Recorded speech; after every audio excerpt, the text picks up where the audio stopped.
What's going on, everyone? Welcome back to the channel, and today we're going to talk about the Collingswood Story from Cauldron Films. Last week we talked about 1974, La Possession de Altair, which was the first found footage film that I picked up from Cauldron Films. This is another found footage film from them. And of course, this is the limited edition version, limited edition slip. You know, it's still available on the site, so definitely pick it up. And before we talk about the film itself, let's take a look at the packaging. There is the front, there is the back.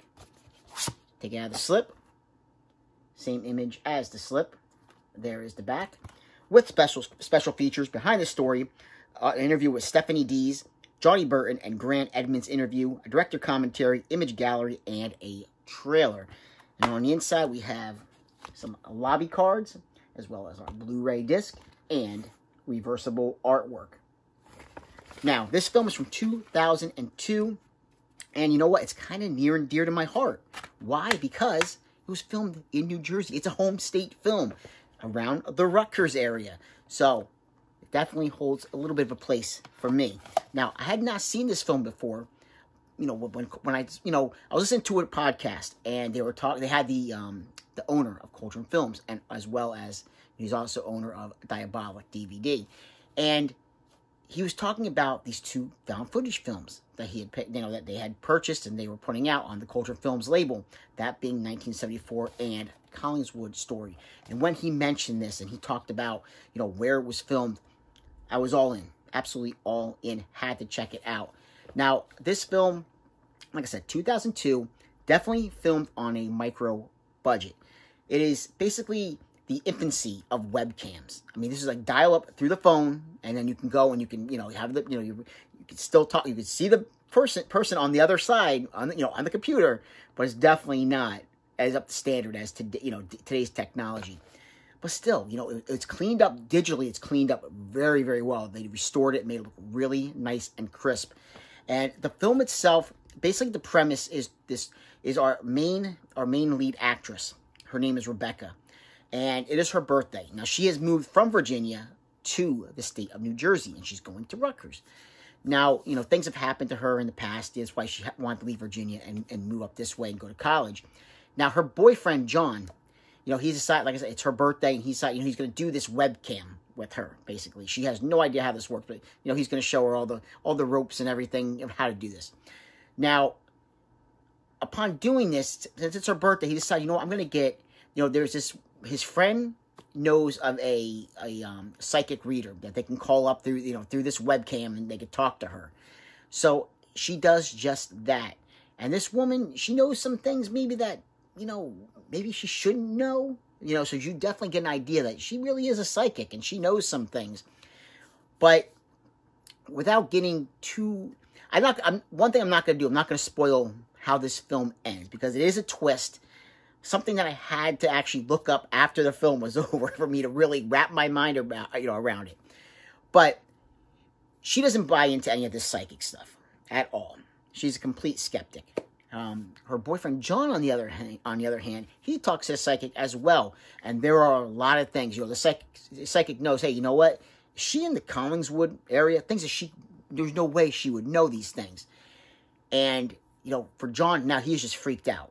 This house that Rebecca, because again, she is a college student, and she is staying with a professor and his wife. They've rented out a room to her in their house, and she's staying in this room. Now, John finds out that there is a murder that had taken place a number of years ago at this house. Now, also in the same neighborhood, basically, there was a cult leader who was there at one time, and they killed a lot of women, a lot of girls, carving their eyes out and carving almost like a Joker smile on their face. So he's completely creeped out. And, he tells her, informs her, and says, listen, this one particular murder that took place was in the house that you are staying in. So, of course, she gets freaked out a little bit. But, again, she's still a little skeptic about it. But as the movie goes on, because the movie's only about an hour and 22 minutes, so it goes by pretty quick. I would say the first 5 minutes of the film, I'm kind of like, okay, it seems a little corny, and I don't know exactly if I'm gonna be into this one, if I'm gonna be feeling it. But man, when it gets creepy, it gets really, really freaking creepy. Because as her skepticism is definitely starting to disappear, and she's starting to buy into what John's saying. Because John, he's already full hook, line, sinker, he is in. He's seeing things that are going on. So, again, they touch bases again with the psychic.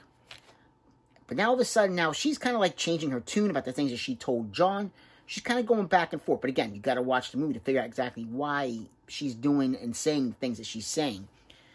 So things start getting a little creepier for Rebecca. She's finding things around, this house. The people that she's renting this room from, they've gone away for the weekend.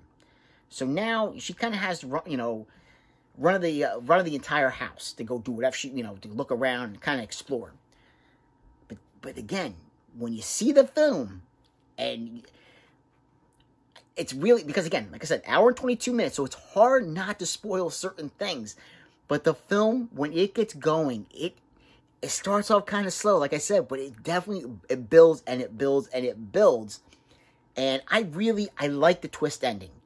Once I actually was able to wrap my mind around it, when I actually had to read up on it after I was done watching it, I appreciate the film a lot more. Like I said, things definitely start boiling to attention when, she now, there's the attic that she needs to explore in the house. And I'll leave it at that. There is, a little bit earlier in the film, there is a scene when she's driving at night. Because basically with these webcams, again, 2002. So she's videotaping. It's a video email.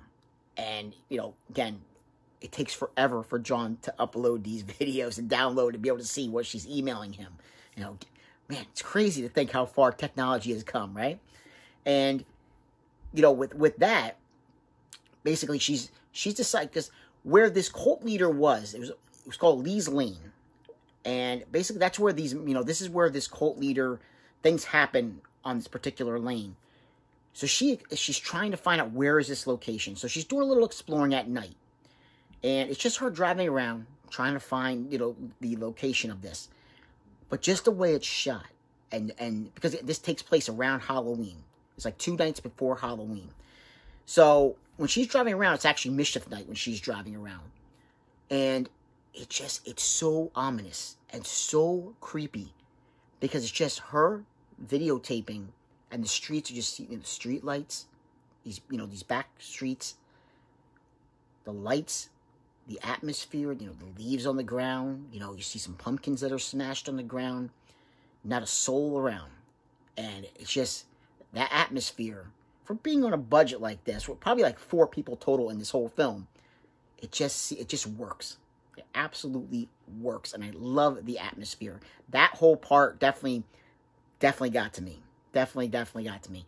And I really enjoyed it. But like I said, I'm not going to go any further because I don't want to spoil the ending to it. All I can say is there are things that happen in the film.